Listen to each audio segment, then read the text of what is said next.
Amén. Gloria al Padre, al Hijo y al Espíritu Santo. San Juan Pablo II, en nombre del Padre, del Hijo y del Espíritu Santo. Amén.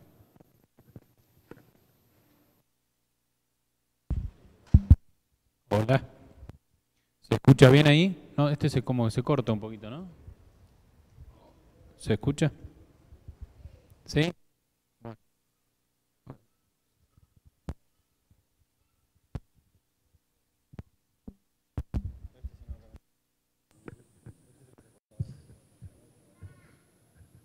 Hola. Bueno, vamos a probar con este, a ver, porque ese se corta un poquito, ¿no? Bueno, veamos. Y por las dudas tengo ahí para elegir. Bueno, muy bien. Buenas tardes a todos. Hoy en este último día de las Jornadas de la Familia vamos a tener dos conferencias, dos charlas. Esta de ahora que la voy a dar yo solo y la otra, la última, la vamos a dar con mi esposa. Como para cerrar ya la Jornada de la Familia. El tema de esta charla, no he preparado una presentación de filminas y eso, así que van a tener que tomar más nota incluso que otras veces. El tema lo hemos titulado de la siguiente manera: la homosexualidad, problema o elección. Nos parece un tema profundamente importante y nos parece un tema que no podemos dejar de hablar, digamos que tenemos que hablarlo, sobre todo en un contexto como en el que estamos ahora, donde hay muchas familias católicas que buscan, porque me consta en muchos de sus casos, lograr en sus hijos una educación cristiana y una educación sana. Y entonces nos parece muy apropiado hablar de este tema por dos motivos, principalmente.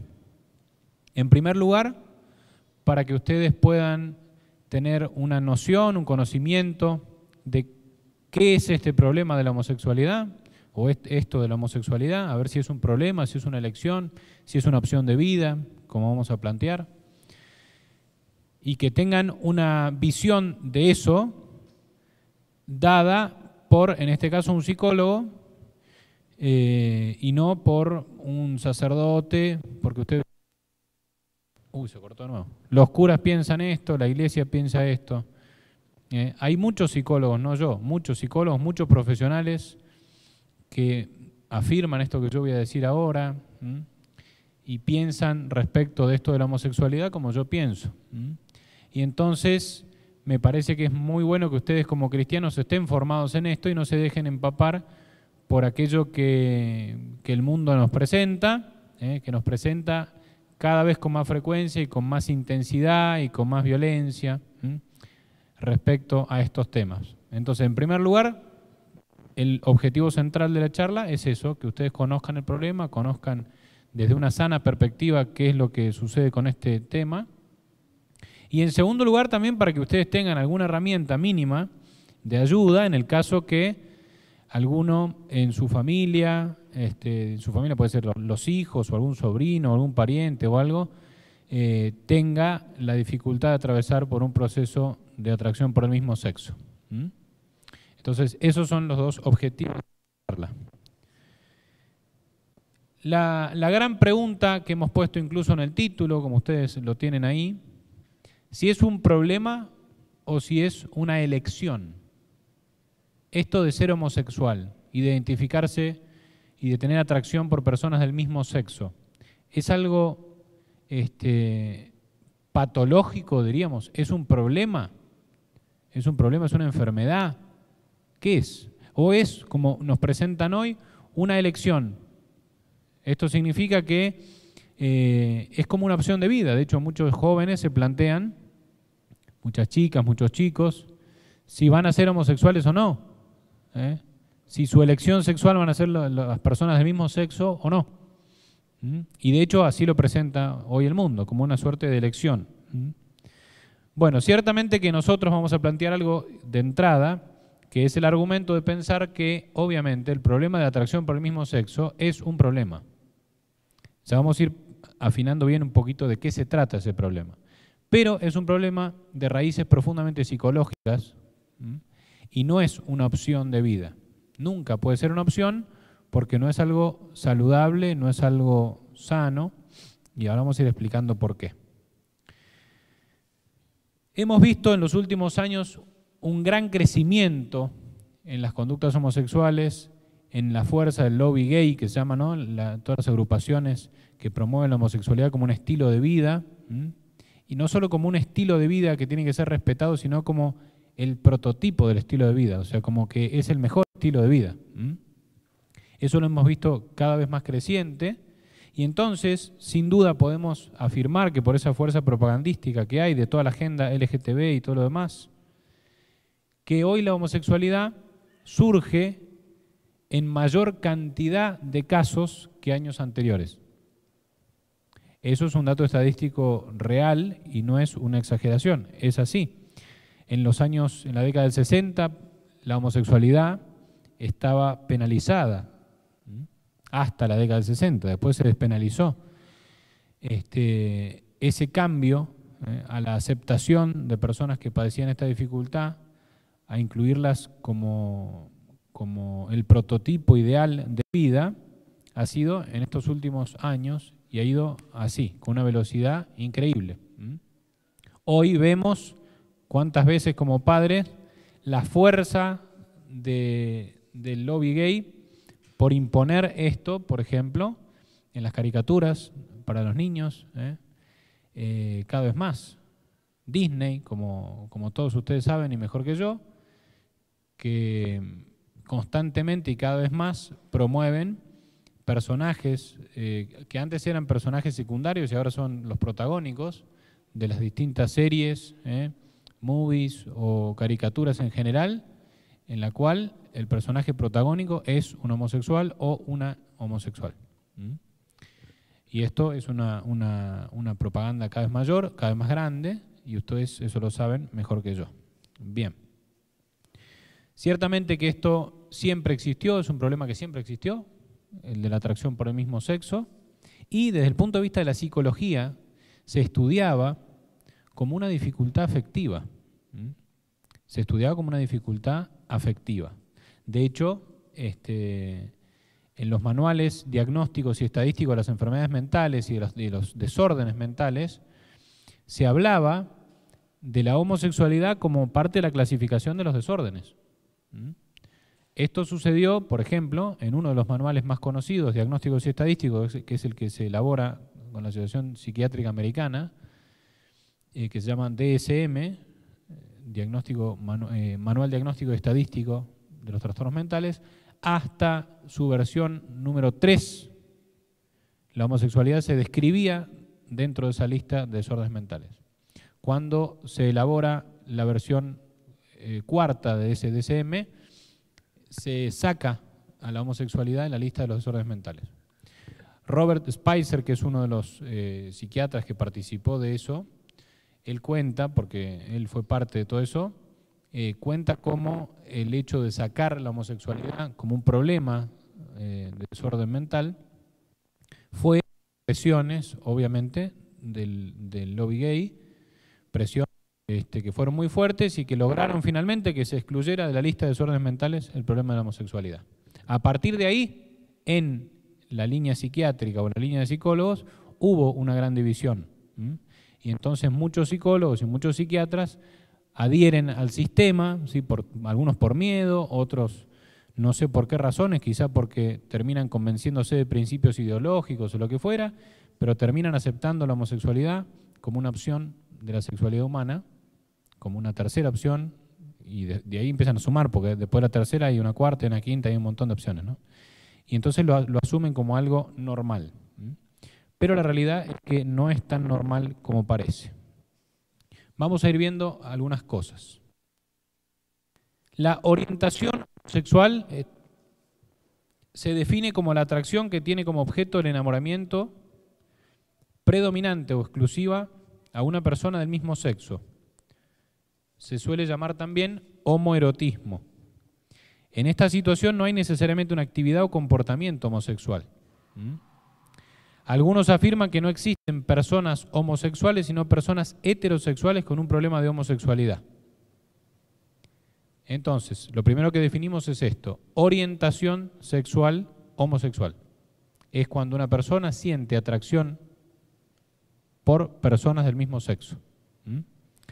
A veces sucede que hay personas que tienen orientación sexual por personas del mismo sexo, pero no tienen conductas homosexuales, es decir, no han tenido contactos sexuales con personas del mismo sexo. Hay a veces esta distinción, y es importante de hacer, la distinción entre comportamiento homosexual y tendencia homosexual. Hoy se le llama también atracción por el mismo sexo, que se abrevia con la sigla AMS, atracción por el mismo sexo. Entonces hay una diferencia entre las personas que tienen conducta homosexual y aquellas que tienen la orientación homosexual. Bien, hay también aquellos homosexuales que además de tener la tendencia homosexual, tienen conducta homosexual y además tienen exclusividad homosexual. O sea, son personas que tienen y experimentan atracción por el mismo sexo exclusivamente. O sea, no tienen atracción por personas del sexo opuesto, es más, aquello les repugna. Eso es una homosexualidad exclusiva. En cambio hay homosexuales, personas con dificultades de la homosexualidad, que tienen atracción por personas del mismo sexo, incluso tienen conductas con personas del mismo sexo, pero no de forma exclusiva. También tienen atracción por personas del sexo opuesto. ¿Se dan cuenta? Entonces, ya estamos empezando ya a definir lo que es la homosexualidad y ustedes van a ver y empiezan a ver que hay evidentemente una enorme cantidad de posibilidades y es una realidad muy heterogénea. No es una realidad única, no es que todo homosexual es igual, no, hay muchas diferencias. Y partimos de la base de este principio que acabo de leer y mencionar, que las personas son naturalmente heterosexuales, y que en todo caso tienen atracción por el mismo sexo. No hay personas esencialmente homosexuales, y esto es muy importante porque naturalmente fuimos hechos varones y mujeres con todas las condiciones naturales que eso tiene, que son heterosexuales. Entonces las personas son heterosexuales, nacen heterosexuales y en todo caso por razones psicológicas posteriores se vuelven con tendencia homosexual. Bien, eso es muy importante. Como dije, la homosexualidad no es una realidad homogénea, sino que por el contrario es bastante heterogénea, o sea, muy variada, tiene muchas variables, muchos matices. Al menos alguna distinción muy genérica para tener en cuenta que puede ser importante. De entrada, cuando hablamos de homosexualidad, podemos mencionar algunos tipos de homosexualidad. Por ejemplo, la homosexualidad neurótica, de la cual ya vamos a decir. Homosexualidad neurótica. Otra puede ser la homosexualidad traumática. Otra, la homosexualidad por selección desesperada o la homosexualidad por experimentación y goce en el inicio precoz. Explico brevemente la que más voy a explayarme sobre la neurótica, homosexualidad neurótica. Pero también existe la homosexualidad traumática. Homosexualidad traumática se trata, por ejemplo, de aquellas personas que, supongamos, siendo niños, sufrieron un abuso sexual, que es una situación traumática, que puede haber sido el abuso sexual ejecutado, digamos así, por una persona del mismo sexo, o puede que no, puede que sea el sexo opuesto. El tema es el trauma. El trauma que genera un abuso sexual puede traer como consecuencia que la persona forme esta inclinación. Entonces, por eso se llama homosexualidad traumática. Bien. Por ejemplo, pongo el ejemplo de los dos casos, por eso dije no es que necesariamente tiene que ser del mismo sexo la persona. Puede ser que un niño pequeño ha sido abusado por un tío, supongamos, o por un primo, siempre una persona más grande, supongamos, y ese trauma genera en él la inclinación de pensar que él es atraído por otros varones y que entonces eso va a ser su conducta posterior en la sexualidad. O en el caso de una niña que ha sido abusada también por un varón, el rechazo al varón le genera, por esa situación traumática, la necesidad de vincularse con mujeres para satisfacer su sexualidad. La homosexualidad que se conoce por selección desesperada, se llama esto, por ejemplo, el típico ejemplo del caso de los marineros, que durante mucho tiempo están en alta mar y entonces practican la homosexualidad porque no pueden contener su sexualidad con compañeros. Y la homosexualidad por experimentación y gozo en el inicio precoz significa esto, que hay adolescentes, púberes, jóvenes, entrando a la adolescencia, que tienen la experiencia homosexual, de conducta homosexual, porque está despertándose en él todo su instinto de la sexualidad, y experimentan un goce sexual particular con una persona del mismo sexo, y eso los marca de una manera que los condiciona en esa inclinación. Bien, por otra parte, entre las causales que podemos encontrar, distinguimos muchas, pero me animo a distinguir algunas. Primero, dijimos traumas o abusos, el temperamento o la biología de la persona, en cuanto que hay personas que tienen una personalidad más sensible, ya después esto lo vamos a explicar mejor. Una no conformidad con su sexo en la infancia.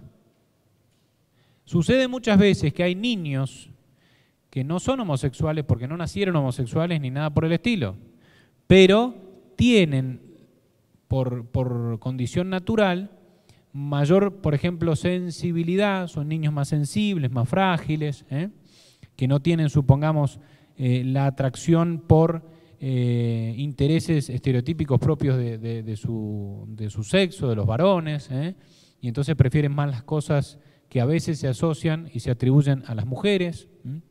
Entonces, eso empieza a generar en ese niño como una identificación falsa con respecto a su sexualidad, y empieza a creer que a él le interesan y comparte intereses más comunes con las mujeres que con los varones. Y entonces, esto no es determinante, pero hay una altísima correlación entre esto que acabo de decir, la inconformidad con su sexo en la infancia, y una homosexualidad cuando es un adulto. Existe una gran correlación entre eso. También otra causa puede ser la falta de modelo masculino y femenino. Un niño que crece con padres que no le dan la seguridad que el niño necesita en cuanto al modelo masculino de papá y al modelo femenino de mamá, por distintas razones. Puede ser a veces por razón de que el papá tiene una personalidad débil, supongamos, o porque el papá está ausente por alguna razón, ausente físicamente, pero principalmente ausente afectivamente. A veces sucede que el padre está ausente. Bueno, el año pasado hablamos de eso, de la paternidad, ¿se acuerdan? El tema de la ausencia del padre, cómo puede generar en el niño esa falta de seguridad masculina, y eso puede ocasionar un problema como este. A veces también el problema viene por la identificación con la mamá. La mamá puede tener una personalidad muy fuerte y puede eso hacer que en el niño se genere una identificación más clara con su mamá. Otras razones, por ejemplo, pueden ser el aislamiento, el deporte. Muchas veces, como les decía recién, hay niños que no se identifican, supongamos, con la determinada práctica de un deporte. A veces atribuimos que determinados deportes son más para varones que para mujeres, lo cual es razonable por la naturaleza más fuerte de uno que de otro, pero resulta que hay niños que no se sienten atraídos, supongamos, por jugar fútbol o por jugar un deporte más torpe, más rudo, y entonces esa razón hace que él se empiece a sentir como excluido de su grupo y puede generar el problema. Y también problemas familiares, como ya dijimos, padre ausente, madre posesiva, o una madre autoritaria, un padre débil, etc. Bien.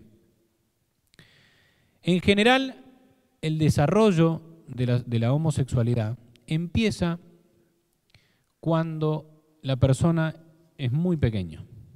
Esta es la generalidad de los casos. Habiendo distinguido entonces los tipos de homosexualidad, los distintos tipos de causas que pueden existir y demás, vamos a ver esto, que en general existe un problema en el desarrollo afectivo sexual. Un problema en el desarrollo afectivo sexual. El problema de la homosexualidad no es, en primer lugar diremos esto, no es una enfermedad. Y voy a aclarar bien esto. No es una enfermedad. ¿Por qué no es una enfermedad? Porque el proceso del enfermar es un proceso biológico que se inscribe dentro de la descripción que puede hacer un médico. Una enfermedad tiene un origen, una causa, que puede ser una causa genética, supongamos. Hay habitualmente una lesión, supongamos. Hay un desarrollo de la enfermedad, una evolución y un fin. Esto no es una enfermedad. No se trata de una condición biológica, no se trata de que, como puede ser, supongamos, una condición como la del esquizofrénico. La esquizofrenia es una enfermedad biológica, es una enfermedad. Esto no es una enfermedad. Se dice, en inglés se usa el término disorder, como el desorden, eso se traduce al español como trastorno. A veces el término trastorno en español suena como más peyorativo, quizá en algunos casos me lo han dicho, pero es eso, es un trastorno, es un desorden psicológico, del orden afectivo. Entonces, cuando hablamos del problema de la homosexualidad, hablamos de esto, de que es un problema de naturaleza afectiva. Y eso escríbanlo en grande si están tomando apuntes. De naturaleza afectiva. ¿Qué significa que es de naturaleza afectiva? Que no es estrictamente de naturaleza sexual. Y esto es muy importante distinguir. La homosexualidad no es un problema sexual, es un problema afectivo. Esto que estoy diciendo es clave. ¿Por qué? Porque a veces creemos que en todo caso, si uno tiene más o menos buena formación y todo, bueno, piensa que, claro, un homosexual, el problema está en el tema de que le gustan los varones o le gustan las mujeres si es mujer, ¿está? Y tiene conductas con personas del mismo sexo, sí. Pero eso es la punta del iceberg, como decimos. La conducta sexual externa de una persona que padece la homosexualidad es la punta del iceberg. Debajo de todo eso está el problema afectivo. De hecho, antes de tener atracción por personas del mismo sexo y antes de tener conductas con personas del mismo sexo, el homosexual o la persona que padece este problema ya tenía una condición afectiva que estaba distorsionada. ¿Se dan cuenta de lo que estoy diciendo? O sea, la homosexualidad es presexual, diríamos. Antes del desarrollo del impulso sexual que se da propiamente en la pubertad y en la adolescencia, antes de eso, las condiciones afectivas se fueron tejiendo para que la persona desarrolle este problema. ¿Se dan cuenta? Esto es muy importante, porque si después uno quiere ayudar, sirven en dos sentidos, ya lo vamos a explicar mejor después, pero sirve en dos sentidos. Primero, sirve en el sentido preventivo. Si yo quiero ayudar a mi hijo, o al sobrino, o a alguna persona que conozco, a que no le pase esto, a que pueda crecer con una afectividad robusta y no tenga finalmente esta dificultad, preventivamente puedo trabajar sobre el desarrollo de su afectividad cuando es niño, antes de que se desarrolle su impulso sexual. ¿Se dan cuenta? Y si quiero ayudar a una persona que ya es adulto o que ya ha desarrollado su impulso sexual y ya se ha identificado como homosexual y todo lo demás, tengo que saber que para ayudarlo, lo primero que tengo que hacer es ayudarlo en corregir su afectividad, no quitarle la atracción por el mismo sexo. Porque si yo le quito la atracción por el mismo sexo, pero no corrijo su afectividad, el problema sigue estando. Está como en dos niveles, ¿se dan cuenta de lo que estoy diciendo? El nivel afectivo me refiero al nivel del desarrollo de las emociones, como lo vamos a ir viendo ahora en un ratito. Bueno, hasta acá vamos bien. Decíamos recién la clasificación de los tipos de homosexualidad, dijimos uno es, y se llama homosexualidad neurótica, dijimos. ¿Se acuerdan? Bueno, esto de la homosexualidad neurótica, ¿qué significa? Significa que la homosexualidad se puede considerar como el resultado del desarrollo inadecuado de la afectividad. De hecho, hay un autor holandés que estudió mucho este tema, que se llama Gerard van den Herwegh, que él dice lo siguiente: él indica que puede coexistir en la persona con actividad homosexual importante componentes neuróticos, autocompasivos y problemas psicológicos. Neuróticos, autocompasivos y problemas psicológicos. Es un cuadro neurótico. De hecho, en una variedad de un test psicológico, una prueba, una técnica psicológica que es muy conocida, que es un test que se llama MMPI, que es un test de personalidad, se hizo en varios países con diferentes grupos socioeconómicos y se encontró el mismo resultado. Los grupos homosexuales alcanzan repetidamente más puntos en la escala de neurosis que los grupos de control. Entonces, esta correlación es una evidencia científica a favor del carácter neurótico de la homosexualidad. Bien. Entonces, se habla de que la homosexualidad es un complejo neurótico. Complejo neurótico. Complejo porque hay diversas causas, situaciones que se van entretejiendo para formar progresivamente el problema. Y neurótico porque hay distintos problemas por los cuales la persona no logró la madurez adecuada propia de un adulto.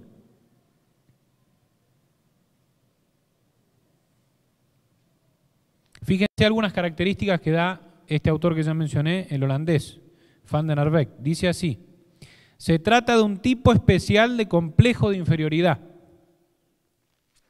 Las personas pueden tener, mientras crecen, y esto es cuando se va desarrollando su afectividad, pueden tener sentimientos de inferioridad, pueden sentirse inferior respecto de otra persona. Y un niño va creciendo y de pronto se siente menos que el otro porque el otro tiene mejores rendimientos en el estudio, supongamos, y él no, y puede tener sentimientos de inferioridad, sentirse inferior. A veces esos sentimientos de inferioridad se pueden transformar en un complejo de inferioridad. O sea, que empieza a sentirse inferior en muchos aspectos de la vida. Y existe un tipo especial de complejo de inferioridad, que es el complejo de inferioridad del homosexual, que es como dice este autor. Significa que este niño, mientras fue creciendo, se sentía inferior en lo que respecta al ser varón o en lo que respecta al ser mujer en el caso de la niña. ¿Se dan cuenta? Se sentía menos varón que sus compañeritos. Se sentía menos mujer que sus compañeritas. ¿Entienden? Por eso se trata de un complejo de inferioridad, porque ha tenido inferioridad en ese aspecto. Se trata de un problema de identificación de la persona con respecto a los padres. Muchas veces sucede que se identifica erróneamente. Se identifica el niño más con la madre, la niña más con el padre. Sucede también este fenómeno, todo esto según este autor, la autocompasión y el egocentrismo propio del niño que no se logra desarrollar. ¿Qué es la autocompasión? La autocompasión es el sentimiento de sentir compasión por uno mismo. Pobrecito de mí, nadie me quiere, yo no valgo. Esos sentimientos de autocompasión pueden ser normales en la infancia y son esperables en determinados periodos de la infancia. Ahora bien, si eso se mantiene en la vida adulta, entonces es porque eso no se desarrolló. Por eso hablaba este autor de un proceso de inmadurez afectiva. Y el egocentrismo, que también es propio del niño. De hecho, como característica principal de las personas con este problema, sucede un narcisismo, una necesidad de autocompadecerse de todo, una necesidad de victimizarse. Y entonces pasan a tener como una estructura interna, como que tienen una estructura psicológica interna infantil, más propia de un niño. ¿Entienden? Entonces pueden incluso crecer y empezar a enfrentarse con situaciones de la vida adulta, pero con ese complejo neurótico dentro que les impide desarrollarse normalmente. Entonces siempre se sienten ofendidos, les cuesta enfrentar responsabilidades de la vida adulta, etc. Otro especialista, que se llama Richard Cohen, resume esto según él, en la mayoría de los casos, dice que la homosexualidad nace como reacción ante un dolor. Nace como reacción ante un dolor. Algo que afecta la autoestima del varón o de la mujer y lo afecta para toda la vida. Entonces, fíjense, siguiendo en esta línea, volvemos al ejemplo de la figura del iceberg que usé. Entonces, si se trata de un dolor, si se trata de problemas de autocompasión y de neurosis, es un problema afectivo, ¿se dan cuenta? No es un problema sexual. Entonces, estos autores, los dos que he mencionado y otros tantos, dicen que la homosexualidad es propiamente un síntoma, y que en realidad el problema no está ahí, el problema está en ese dolor que acabo de mencionar, ese dolor emocional, afectivo. ¿Se dan cuenta? ¿El síntoma qué es? El síntoma es una señal. Si uno tiene fiebre y levanta temperatura, de pronto es porque alguna infección hay o porque hay un problema distinto que la fiebre. La fiebre es un síntoma, ¿entienden? De hecho, un buen médico no va a simplemente dar antitérmico para bajar la fiebre y ya está. No, hay que buscar la causa de esa fiebre. Si yo estoy durante una semana bajando fiebre, la fiebre sube de nuevo, eso sería un mal acto médico. El médico tendría que buscar dónde está la infección de fondo y ver si hay que dar antibióticos, ¿se dan cuenta? Lo mismo acá. Hay un síntoma, que es la atracción por el mismo sexo, pero hay de fondo una infección más profunda que es del orden afectivo, del orden neurótico. ¿Vamos bien hasta acá? ¿Sí? Bueno, sigamos entonces. Cuando un niño empieza a... El problema de la homosexualidad, como dije, empieza primero.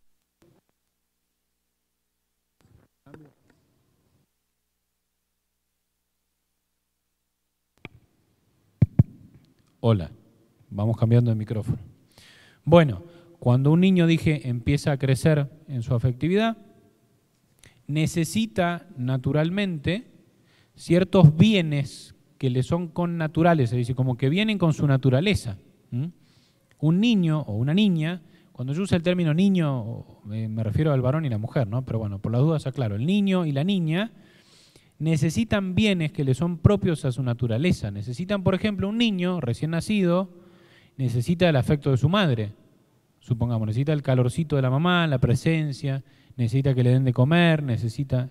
Esos bienes le son connaturales, vienen con su naturaleza. Si él no tiene esos bienes, entonces empieza a crecer un niño con carencias que pueden perturbar para toda su vida. ¿Entienden? Dije el ejemplo de la alimentación, del buen sueño, todo eso, pero me refiero también y principalmente a cuestiones afectivas. Un niño necesita una mamá que lo quiera, que lo apañe, y necesita un papá. Eso es un bien connatural. Cuando un niño empieza a crecer en ausencia de esos bienes que necesita por su naturaleza, empieza a crecer una afectividad frustrada, se dice. Y eso genera una neurosis, un problema afectivo de frustración, porque ese niño empieza a crecer privado de bienes que necesitaba para desarrollar su afectividad.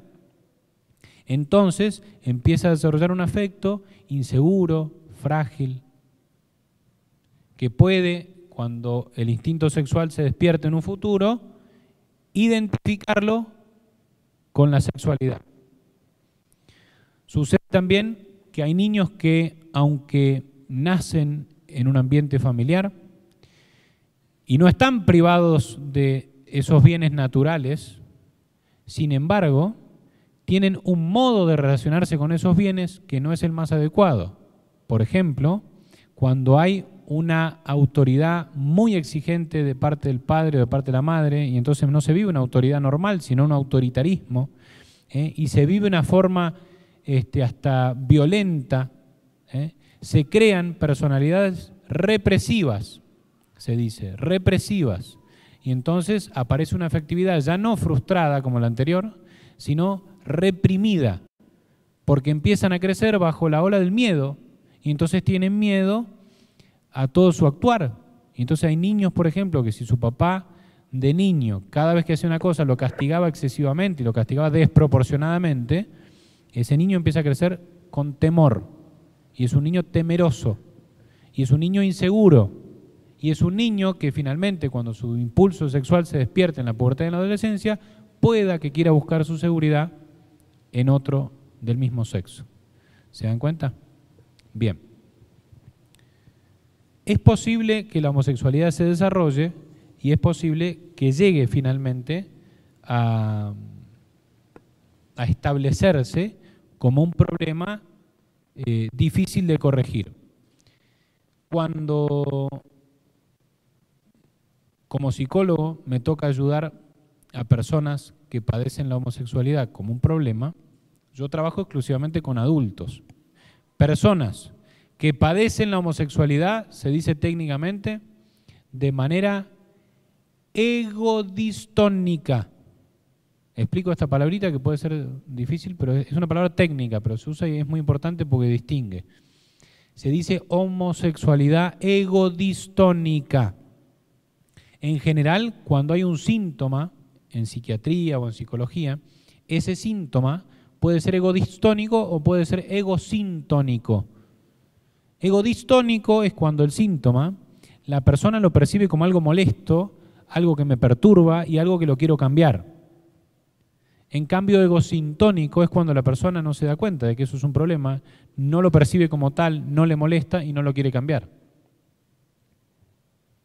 Si una persona, supongamos, tiene un síntoma, supongamos, alucinatorio, está alucinando y está viendo cosas que no están en la realidad, supongamos, esa persona, ese síntoma, no lo ve como algo molesto, porque él ve esa silla, este florero, esta botella y el duende.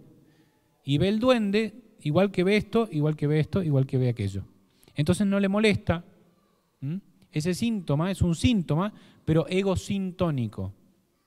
En cambio, cuando la persona, supongamos, experimenta angustia y va a decir, esto me molesta, no me deja vivir, quiero buscar ayuda, ese síntoma, la angustia, es egodistónico. En el caso de la homosexualidad se aplica lo mismo. Hay homosexuales que son egosintónicos, o sea que para ellos están normalmente bien y no quieren saber nada con buscar ayuda, no les importa, dicen que ellos están fantásticos, aunque obviamente sabemos que el problema está igual y todo lo demás, pero bueno. Y otros que padecen la homosexualidad de manera egodistónica, o sea que les molesta este síntoma, no están conformes con ello y quieren buscar ayuda. Este segundo grupo es el que nosotros ayudamos habitualmente, aquellas personas que quieren corregir este problema. Ahora, entonces, lo primero que se plantea es lo siguiente. ¿Es posible curar la atracción por el mismo sexo? ¿Es posible que eso, si dijimos, es un desorden? Claro, no es una enfermedad, pero es un desorden psicológico. Entonces, ¿se puede corregir? ¿Se puede curar? ¿Se puede cambiar esa condición? Los expertos señalan, y la experiencia clínica indica, en primer lugar, que la homosexualidad no es una orientación irremediable, o sea que se puede cambiar. Sin embargo, también afirman que no sería realista pensar que las personas con relaciones sexuales de tipo homosexual pueden llegar a la modificación total de su orientación sexual en poco tiempo y sin la ayuda de alguien. La terapia en personas con actividad homosexual que están motivadas para el cambio consigue, según algunos expertos, por ejemplo el doctor Aquilino Polaino Lorente, una modificación completa de su orientación homosexual en aproximadamente el 30% de los casos. O sea, es bajo el porcentaje. El 30% de los casos. Y con terapias prolongadas. O sea, estamos hablando de terapias psicológicas de por lo menos 3 años de duración, con una periodicidad semanal. Otros expertos como Spicer, a quien ya mencioné, que fue uno de los psiquiatras responsables de que finalmente no se clasificara la homosexualidad en el manual de enfermedades mentales, como ya les dije, él publicó en 2013 el resultado de su investigación donde demostraba los siguientes hechos con bastante contundencia. Este psiquiatra, es importante aclarar quién es este psiquiatra. Este psiquiatra es uno de los que empujó para que se quitara de la lista de desórdenes mentales la homosexualidad. Bueno, hoy, con los estudios que hace y en la actualidad, con los estudios que hizo, se da cuenta que no era como él proponía que tenía que ser. Y ahora está afirmando en estos estudios que la homosexualidad se puede sanar. Fíjense algunas de las conclusiones de él. Dice, la modificación completa de la orientación homosexual hacia una orientación heterosexual es posible. Es la primera afirmación. El 85% de los hombres y el 70% de las mujeres de un estudio que él hizo, que habían solicitado la ayuda de especialistas, referían una insatisfacción emocional con el estilo de vida homosexual. Este porcentaje sí es alto, es muy alto. El 85% varones, el 70% mujeres, experimentaban que la vida homosexual era insatisfacción emocional. ¿Se dan cuenta? O sea, vivían frustrados. Aunque algunos no consiguieran modificar completamente su orientación sexual, referían mucha satisfacción con los cambios parciales logrados hacia la heterosexualidad. Otra conclusión, no se encontró ninguna evidencia de que la terapia de reorientación pudiera ser perjudicial para estas personas. Por el contrario, los gays y las lesbianas atendidos afirmaban haber recibido muchos beneficios más allá del cambio de la orientación sexual. Y estas son investigaciones científicas bien objetivas. Porque obviamente todas las terapias que se utilizan en la reorientación de personas que tienen atracción por el mismo sexo son mal vistas, por supuesto. Son mal vistas. Y entonces incluso a veces son penadas. En algunos países, si uno hace este tipo de ayuda, puede ser hasta penalizado. Bien. Entonces, en términos generales lo que decimos es esto. Una persona que padece el problema de la homosexualidad, ¿se puede curar? Sí, por supuesto. Pero el porcentaje de los que se curan no es altísimo. Los que se curan totalmente no es altísimo, obviamente. Pero, aún siendo que no se curen completamente, se pueden obtener grandes beneficios para su personalidad, como lo dice el estudio de Spicer. Bien, digo a continuación algunos aspectos en relación a las personas con atracción por el mismo sexo. Algunos elementos comunes, características, que son, primero, el infantilismo psíquico, el egocentrismo y el narcisismo, imposibilidad de salir de sí al otro, demanda y necesidad constante de satisfacción afectiva. Ustedes fíjense, por ejemplo, que cuando un homosexual, una persona que padece esto, busca ayuda, por supuesto, y quiere ser ayudado y todo, va apareciendo en la entrevista clínica, en el acompañamiento que uno va haciendo, va apareciendo esto de la demanda afectiva. La demanda afectiva es la necesidad de demandar el afecto de otro, necesitan afecto, ¿entienden? Y eso se da, queda explícito, se trata de corregir. Pero también es cierto que en personas que viven la homosexualidad de manera egosintónica, o sea, que personas que no quieren salir de esto y aparentemente no les molesta, el síntoma está presente. Fíjense, por ejemplo, en aquellos homosexuales que hacen marchas, que hacen manifestaciones públicas de su homosexualidad. ¿Qué es eso? Es un modo infantil de llamar la atención. ¿Se dan cuenta? Es parte del mismo síntoma. Necesitan afecto, necesitan llamar la atención, necesitan que los aplaudan, necesitan que digan qué bien que está lo que estás haciendo. Necesitan esa afirmación que no tienen. Se sienten tontos frente a los demás, debido a que en su interior son niños con cuerpos de adultos, interactuando con adultos. Ese complejo de inferioridad está presente. Carecen de empatía y no comprenden a los demás adultos. ¿Por qué? Porque todo lo van a medir en función de lo que provoque en mí, o sea, lo que el otro puede hacer en mí, ¿entienden? Es decir, no les interesa a un homosexual con esta dificultad, no le interesa el problema del otro. Es tan egocéntrico y todo gira tan en torno a sí mismo que no le interesa si el otro se siente bien, no se siente bien, si está enojado, si está triste, si está preocupado. Todo gira en torno a mí. Entonces, si el otro, supongamos, está triste o está no sé qué, y no le dio la atención necesaria que él quería, todo se dirige a él, ¿entienden? Entonces no me quiere, no me considera. La incapacidad para hacer frente a las demandas cotidianas del mundo adulto. Todo lo supera. Obviamente, las personas con esta dificultad tienen muy poca capacidad para relacionarse con Dios. Porque tienen tanta inseguridad personal, tanta falta de firmeza, que tienen un interior tambaleante. Entonces permanentemente se sienten tan inseguros y tan indecisos que la relación con Dios se les vuelve muy complicada. La hipersensibilidad y el hecho de sobredimensionar los hechos es algo también muy característico. Todo les afecta, con todo se sienten heridos, se sienten maltratados, etc. Bien, entonces la dificultad de la homosexualidad se va entretejiendo, se va hilando a nivel afectivo. ¿Ven? Todas estas cosas que yo digo son problemas afectivos. Son problemas afectivos que pueden ser comunes a otras personas que tienen problemas afectivos. Lo que sucede es que el niño o la niña que empieza a tejer todo este drama afectivo, cuando llega a determinada edad donde su instinto, su impulso sexual se despierta,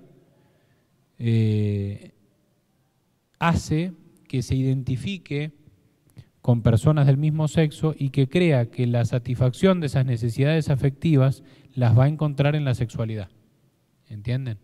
Por eso busca, por ejemplo, un varoncito en otro varoncito lo que él no tiene.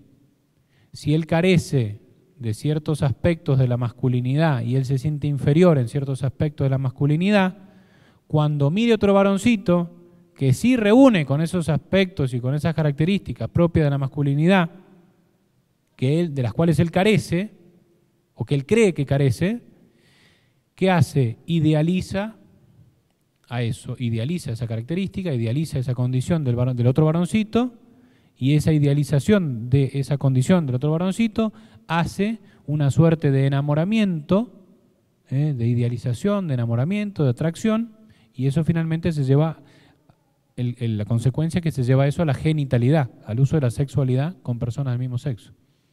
Y entonces, ¿qué sucede?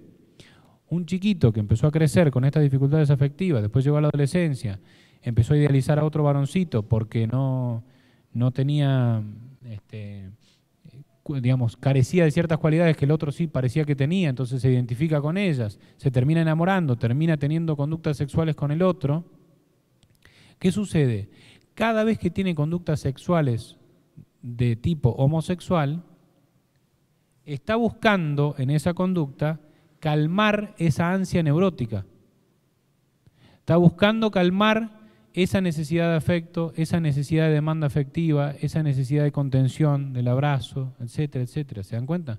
Entonces, como estamos en dos planos distintos, porque uno es el genital sexual, digamos, y el otro es el afectivo, quiere sanar una herida, un dolor, como decía Richard Cohen, afectivo, con un comportamiento sexual.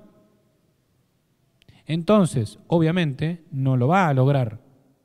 Al contrario, cada vez que tenga una conducta sexual para tapar este dolor afectivo, va a profundizar más el dolor afectivo.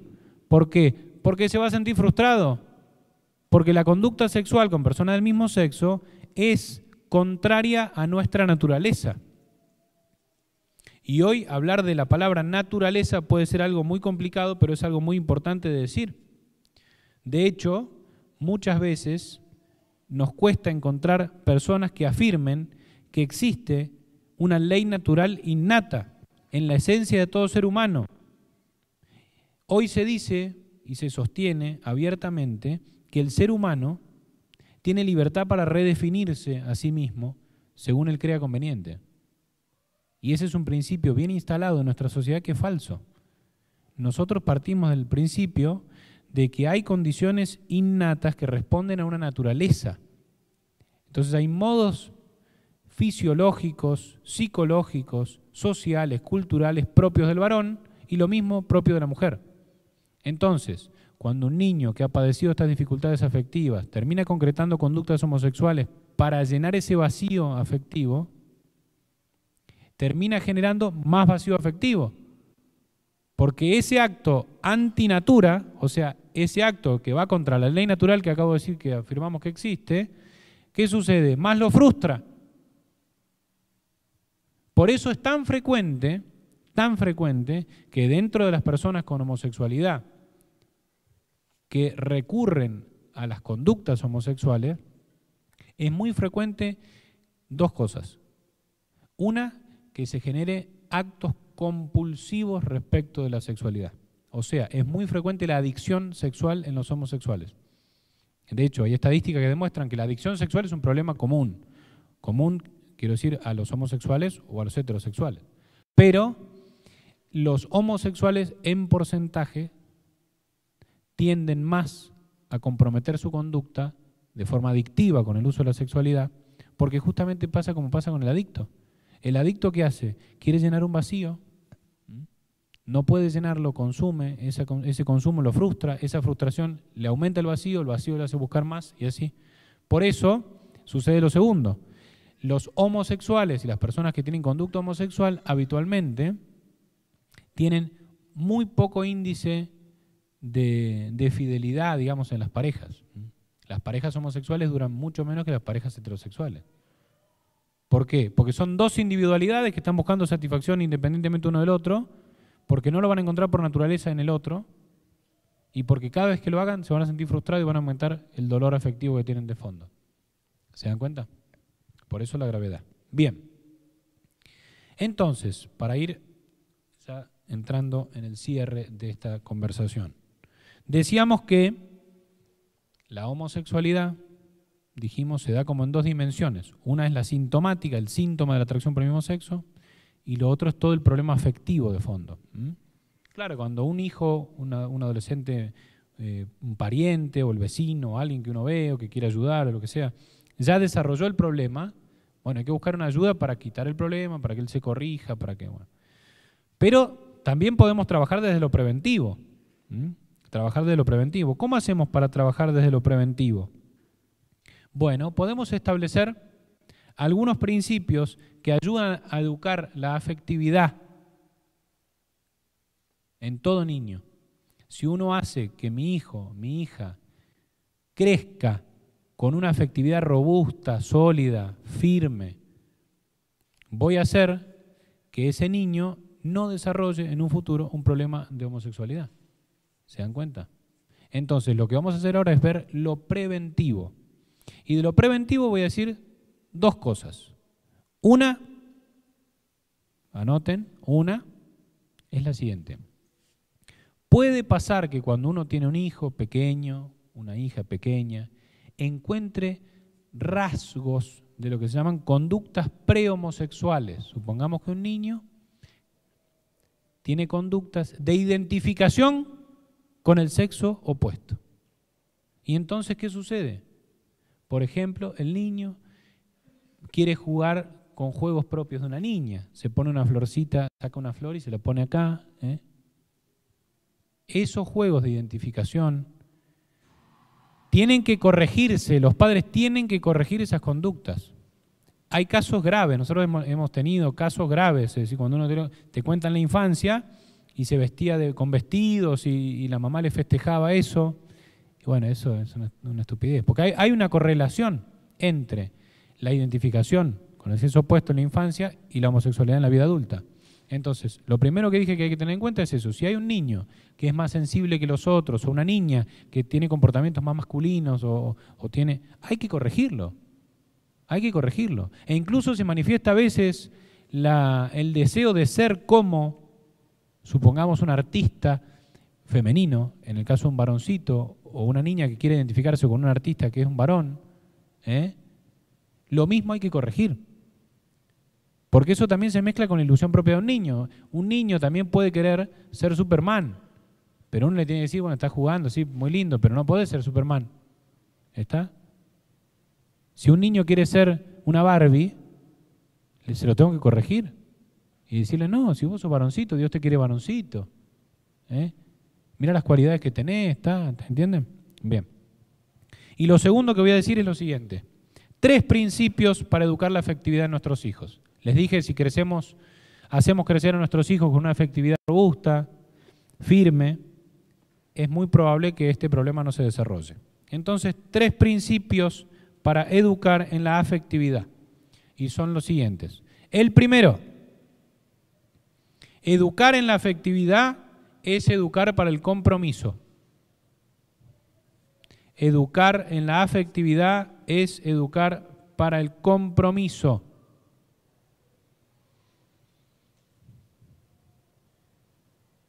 ¿Qué significa esto? Que la manifestación afectiva por excelencia es el amor.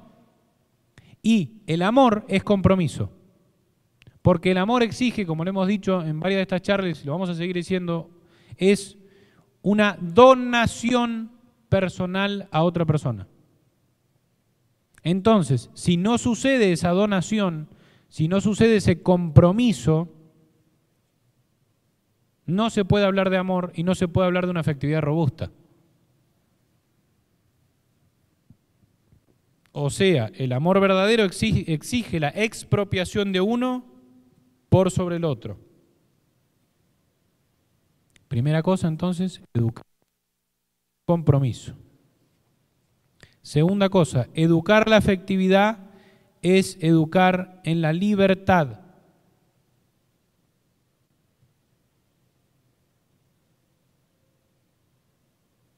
Sin libertad en los sentimientos, sin libertad de las emociones, la persona queda sometida a ellos.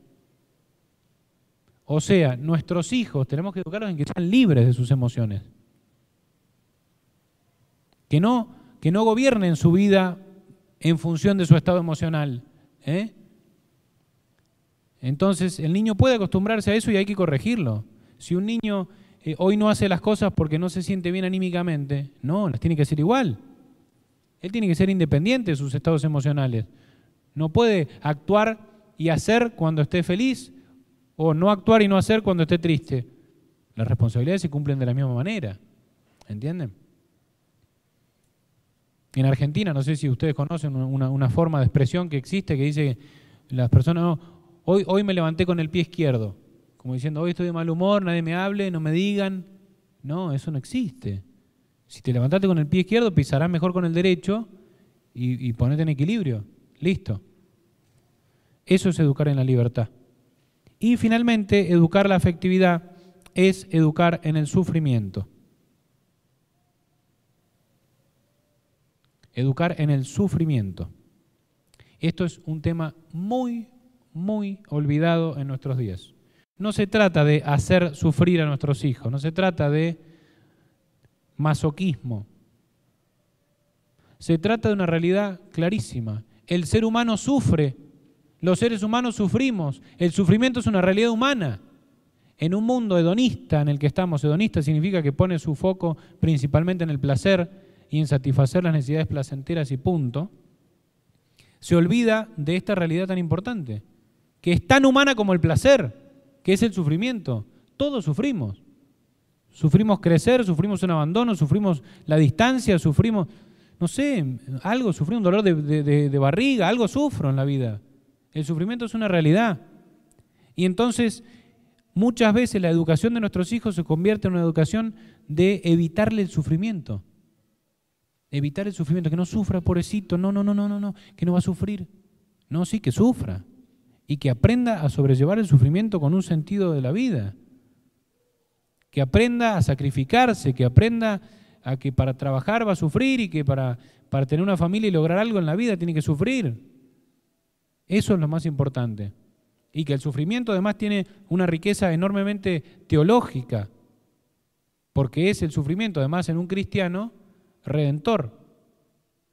Porque el medio que usó Dios para redimirnos, ¿cuál fue? El sufrimiento, la cruz. Entonces tenemos que aprender a sufrir y nuestros hijos tienen que saber eso. Esforzarse. Bien. Finalmente, para terminar, quiero terminar con lo siguiente. Un caso de una persona que acompañé con este problema de la homosexualidad hace muchos años y que él, que pudo mejorar muchísimo y que pudo prácticamente sanarse, aunque tiene sus dificultades y lucha con esto. Él padece el problema de la homosexualidad y pudo entender que esto es una cruz, que esto es un sufrimiento que a él le toca. Y este hombre escribió en una oportunidad un Via Crucis. ¿Saben lo que es un Via Crucis, no? ¿Un Via Crucis? Sí. Bueno. Rezamos por las distintas estaciones que Jesús pasó en la pasión. Y siempre cuando uno reza un Via Crucis puede buscar un devocionario, aparece el Via Crucis y lo lee. Este chico escribió un Via Crucis para las personas que padecen homosexualidad. Y entonces es todo un Via Crucis planteado desde el sufrimiento que padecen estas personas, dándole un sentido obviamente cristiano, que es a lo que motivaba a Juan Pablo II. El Papa Juan Pablo II motivaba a que las personas que padecían esta dificultad entiendan que eso es un sufrimiento psíquico, es un sufrimiento afectivo, pero que es su cruz y que pueden a través de ese sufrimiento salvarse. En la oración inicial de ese Via Crucis dice: son pocas personas las que se asoman a saber de los dolores y sufrimientos que hay bajo la gran cruz de las inclinaciones homosexuales o atracción del mismo sexo. Pocas, pero nadie como vos. Aunque jamás tuviste ninguna inclinación desordenada, conoces en plenitud lo que es tener que cargarla, porque camino al Calvario la llevaste también en la tuya. Quiero unificar los dolores y angustias y tristezas de mi cruz con los tuyos, viéndome reflejado e inspirado en tu Via Crucis. Te pido que esta oración sirva para reparar por todos los pecados cometidos por mal llevar mi cruz y para tomar las gracias y fuerzas necesarias para bien llevarla en adelante. Amén. Y termina con una oración conclusiva diciendo así: te doy gracias, Cristo mío, por haberme permitido contemplar tus pasos en el camino de la cruz. Que esto me ayude a tener constantemente presente tu ejemplo y adoptarte como modelo de madurez y virilidad. Que al acercarme a tus dolores me sirva de fuente de la cual beber para entender y soportar los míos y saber los necesarios para la misión que Dios me dio y para mi santificación. Padre eterno, te suplico que cada vez que me sienta vencer, traigas a mi conciencia los dolores de tu Hijo. Sin embargo, no dejo de rogarte, a ejemplo de Jesús, antes de su pasión, que si es posible, que pase de mí este cáliz, pero que no se haga como yo quiero, sino como quieras tú. Amén. Nada más.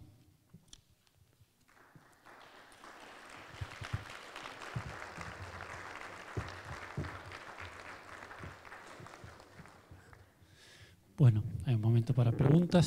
Si alguien desea, levanta la mano.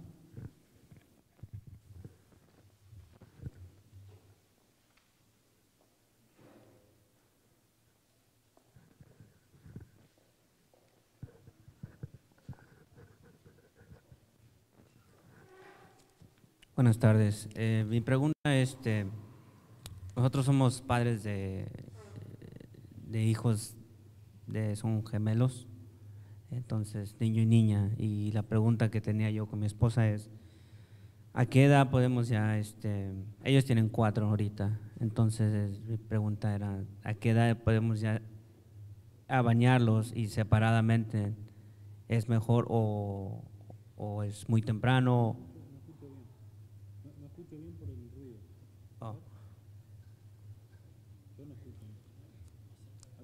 ¿A qué edad sería mejor bañarlos separadamente a nuestros hijos, que ahorita tienen 4 años y es varón y niña?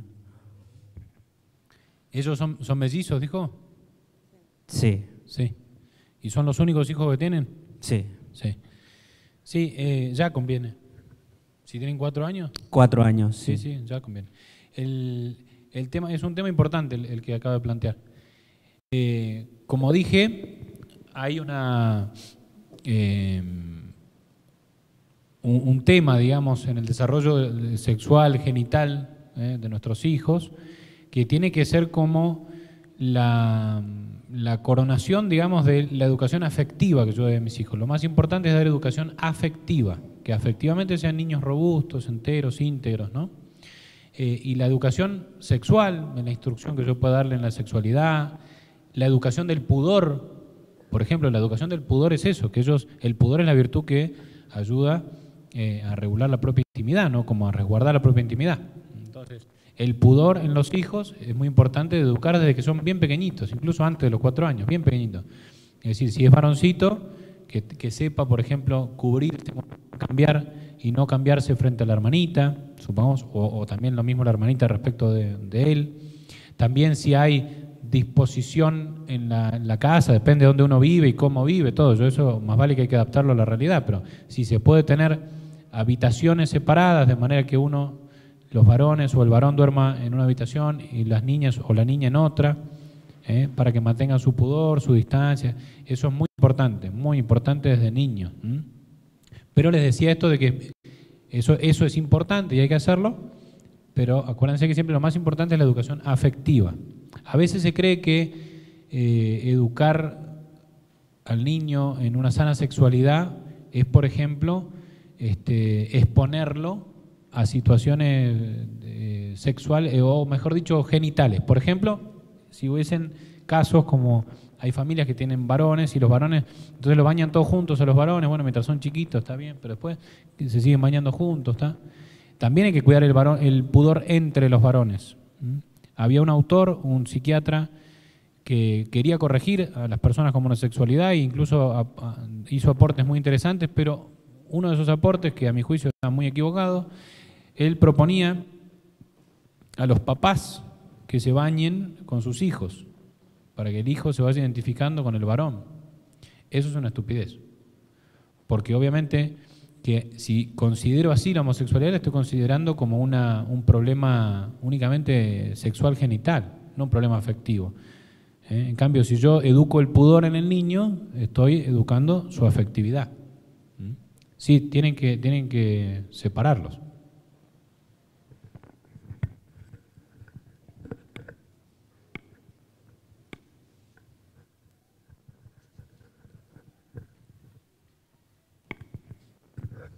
Buenas tardes. Mire,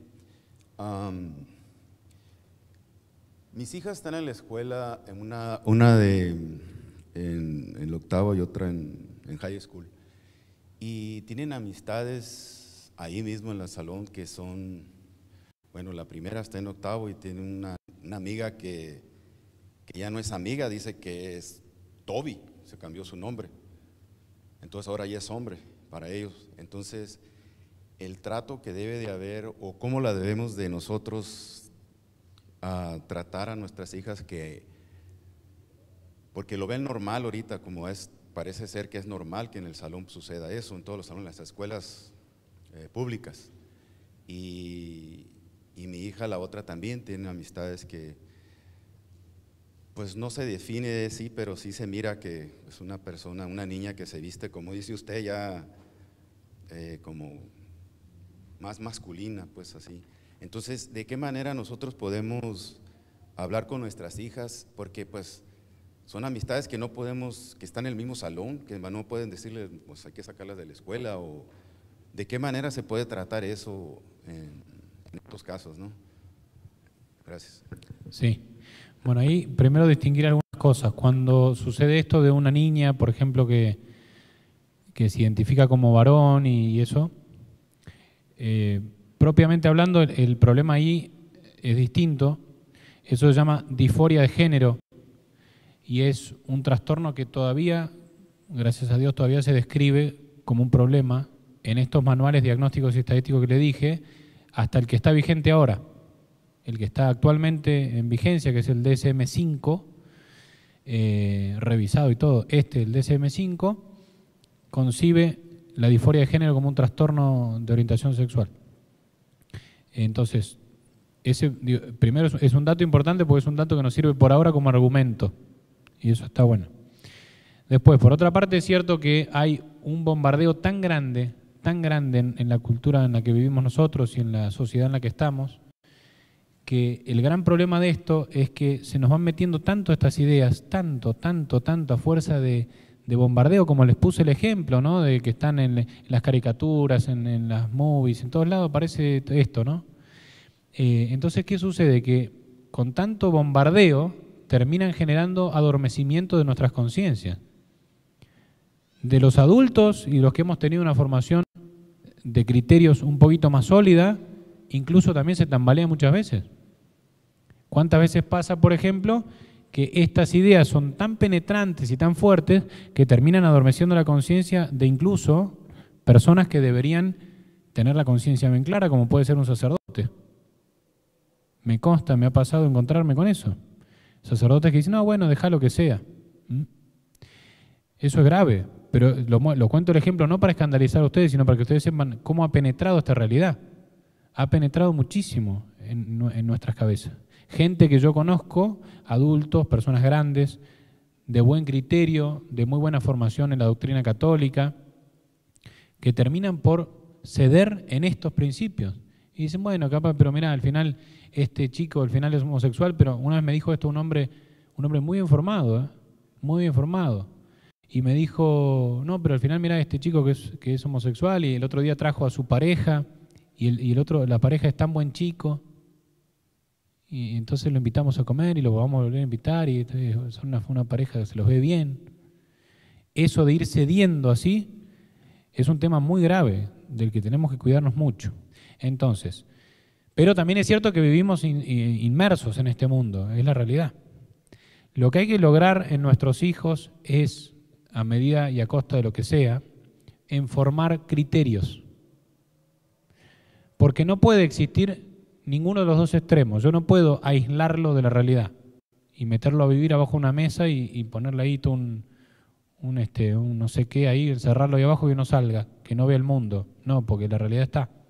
Eso sería contraproducente, porque el día que salga se va a chocar con todo eso y no va a tener cómo defenderse, porque no va a tener criterio. El otro extremo es adaptarse, ayornarse, volverse cómodo con los criterios del mundo y entonces listo, aceptemos todo lo que todos aceptan. Ninguno de los dos extremos es bueno. Lo que hay que hacer es en nuestros hijos formar criterio. Eso se hace de que son muy pequeños, pero hay que formar criterio. Por supuesto, uno tiene que procurar cuidar los ambientes. Si de pronto puede evitar cierto ambiente donde va a tener contacto con ciertas personas, y bueno, mejor si lo puede evitar. Eso está bien. Pero tengo que formar criterio. Eso es lo más importante, formar criterio. Que sepan distinguir las cosas, que sepan distinguir que eso es un problema.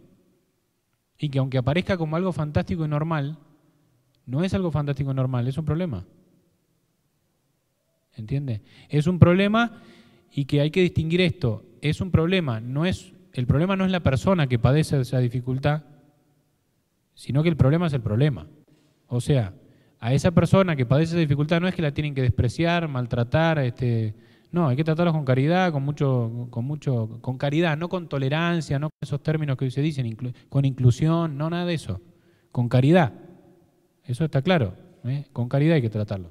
Pero sabiendo distinguir que lo que hace esa persona está mal, que es una distorsión afectiva, que es un problema, hay que formar criterios. Nuestros hijos tienen que ser personas con criterio, que sepan distinguir. Y eso se hace desde muy chiquitos. Si de pronto voy caminando con mi niño y veo caminar ahí dos chicas de la mano, le tengo que decir, mira, eso está mal. Pobrecito, vamos a rezar por ello. ¿Qué va a hacer? Voy formando criterio. Porque si no llega un punto donde si no tienen como la solidez del criterio armado, puede que fácilmente sea penetrado por esa fuerza propagandística que dije y por la difusión que hay tan grande a nivel cultural, a nivel social. Entonces hay que formar criterio en nuestros jóvenes, en los niños. Y en el caso de ese puntual, lo mismo. Hay que marcarle que está mal y marcarle las razones de por qué está mal. No decirle está mal porque sí y listo. Porque así me lo dijo la iglesia, porque así lo dijo un psicólogo católico que una vez habló ahí. ¿Está? No. Uno tiene que tener fundamento para explicarle por qué no. ¿Se entiende?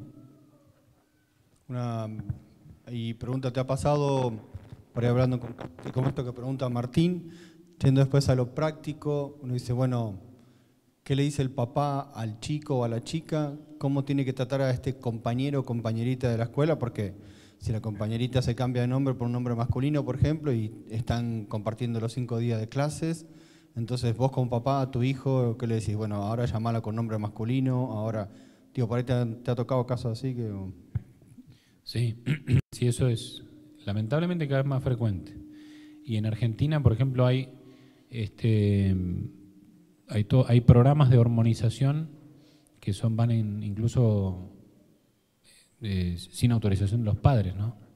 Entonces me ha pasado, por ejemplo, en niños que quieren ser niñas y de pronto empiezan todo su programa, le empiezan a dar hormonas para que parezca niña, ¿no? Sin consentimiento de los padres. O sea que las situaciones son cada vez más graves, ¿no? Entonces, lo que habitualmente recomendamos es esto, para el entorno, y en esa formación de criterio, es distinguir lo que es verdadero de lo que es falso. Y decirle al niño, o al hijo, o a la hija, que si esa persona tiene un problema, padece un problema, lo podemos ayudar, podemos rezar por él, pero las cosas como son. Él no es Juan, ella es Susana, no sé, listo. Y si en todo caso, lo que vos podés decirle a esa compañerita es decirle, mirá, yo te conocí siempre como Susi, te voy a decir Susi, listo, ya está. Y si te gusta bien, y si no, no pasa nada.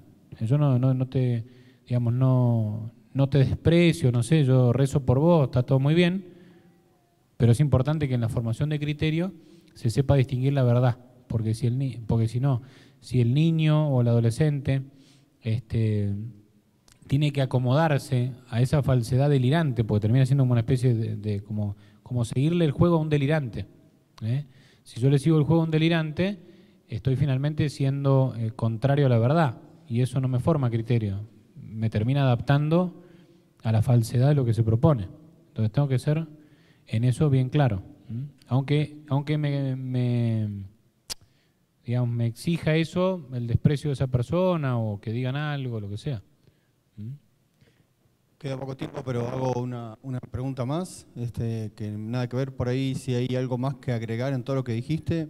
En el caso que se dé una persona con tendencia homosexual, que esté casada, y algún consejo para el cónyuge, como para acompañarlo, para ayudarlo, ¿alguna expresión? Sí, también, obviamente que también es frecuente eso, porque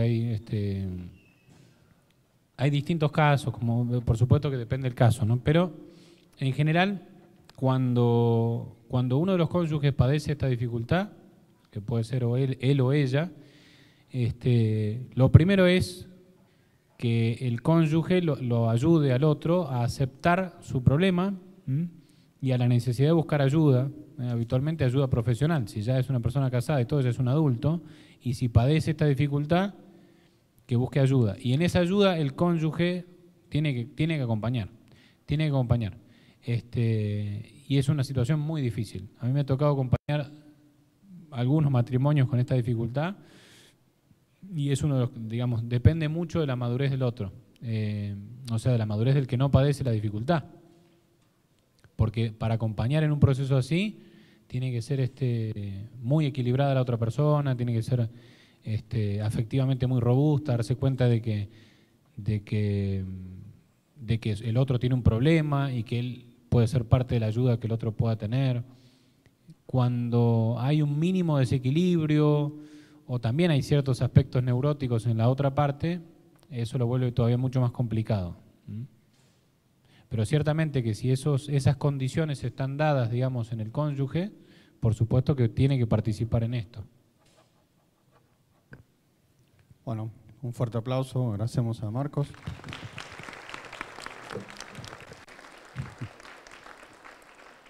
La próxima conferencia la vamos a trazar unos minutitos, así que ahora hay 50, comenzamos en 15 minutos, comenzamos con la última conferencia de la Jornada de la Familia.